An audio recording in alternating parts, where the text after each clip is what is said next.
Well, hello there and welcome back to Elite Dangerous. For those of you who have seen the previous clip, I did mention a few things in terms of how to get the Imperial Clipper, which is, for me, one of the best fighter jets that you can get in the game. And, well, this is it.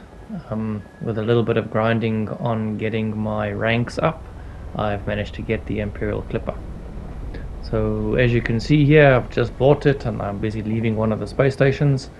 There's still a few things that I need to do to the ship. Obviously I need to install better shields, better weaponry, life support, cargo space, you name it. So in this time, so what I've been busy with are the data currying missions, which gives you reputation points, and you need a lot of reputation points in order to get to the ranking where you are now. I've just gone past the ranking lord. I am now a baron, so I'm entitled now to get this ship.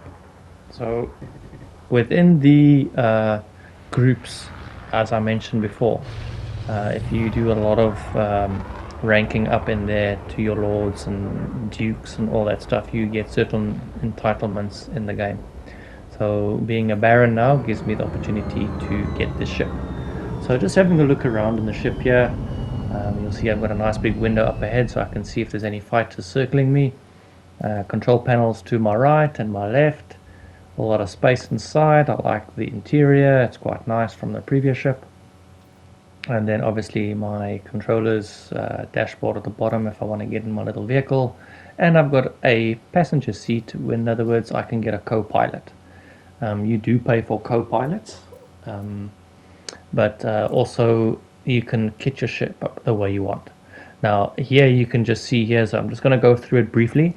Your ship kits you have to purchase online, so you can change the ship's look on the outside slightly, and you can change the color of the ship. You can put stickers and designs. You can do quite a lot with it. I don't want to go too much into detail with that. I'll leave that for you guys to explore and venture around. And then obviously hitting your hard points like your fire mods. Now these are different weapons that I can put on the ship. You'll see they do cost a couple of pennies, but you've also got to keep an eye on your energy that you use in the ship, your battery life support and all that. So at the moment, if you look in the middle there, it says retracted and deployed. That's your power. So the more weapons and extras I put on the ship, it'll draw a lot of the power, and if that goes into the red bar there where it says max, you'll see there's a bit of a flat line there. If it goes into that there, it means your ship's not going to run 100%. You will be able to fly, but the moment you get into serious trouble, your ship will start messing around and you'll end up losing your dogfights. So yeah, just keep that in mind, and what you need to do is actually upgrade your power banks and all that. I'm going to show you that just now as we go along. So here, if you look by your outfitting station, you got hardpoint, utility, core, internals. Now if you go into core internals, this is where you will upgrade your ship's battery power and that. So here you can see I'm in the power plant. They give you a standard 6E, which is just a normal engine power plant, but if you change the 6E to a D or a B or an A, which is the best that you can get, it will greatly increase the power output. So these are the first things you need to focus on when you're upgrading the ship. Don't just go buy the most best guns on the first shot, otherwise they're just not going to work. So this is what you need to do first. First look at your power plant, your thrusters, your frame shift drive, get all those up to the maximum level, and then you can start looking at adding some very serious laser beams and blasters and you name it. So this is where you need to be. So going back to your outfitting station, where you want to go now is your optional internals. Now this is where you're going to decide what you want to do, whether you want to do mining, if you want to kit your ship out for a complete fighting, dogfighter, or if you want to put passenger cabins inside your ship, which is what I'm going to do now. This is where you're going to start. So just bear in mind, you do need a shield generator in this area. So try and get a very good strong shield. It'll protect your ship, and then whatever mission you choose, you can fly with a bit of ease. Another thing you need to just bear in mind, if you look at the bottom right corner, you've got your balance of your money, and then just underneath that, you've got your insurance cost. I've got 1.4 million. If you get killed in a dogfight, you're going to need that money to get your ship again. If you don't have that money, you lose your ship completely. It would mean you would have to go and save up another 22 million just to get your ship again, and then you got to spend another 20 odd million kitting it out again.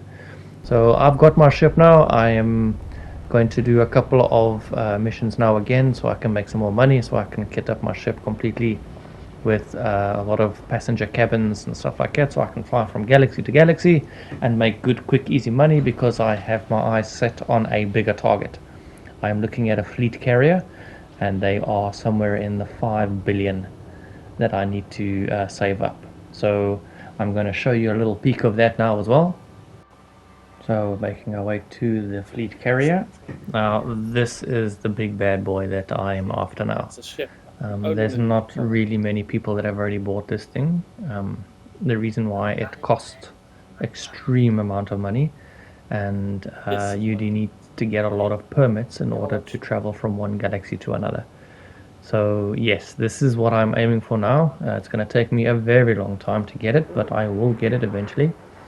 I'm able to carry about 10 relatively large ships, like the ship I've just bought now, and I'm able to carry, I think, 6 smaller ships like when you first start off with. I'm also able to carry little fighters with me so that they can protect the ship as well. If memory serves me right, I think I can carry up to 6 and hire about maybe a staff of, I think, 25 people that will help me run the ship. Now with these guys, you'll see that I can stock anything, whether it be resources, ships, cargo. I can do contracts, delivering data contracts. So it's endless. Like I say, this is only the tip of the iceberg on a lot of the stuff that you can do in this game. That's what makes me really enjoy this game, because there's always something new around the corner. You don't get bored with it. The only difference is it just takes a very long time in order to get everything that you want and need. So this is really a long-term investment game to use. And we're coming to the end now, so please like and subscribe, and thank you for watching. I hope you really enjoyed it, and I hope this motivates you to maybe just get the game if you want. If you are, just give me a shout. I'm willing to do a lot of trips and journeys with you, so thanks a million.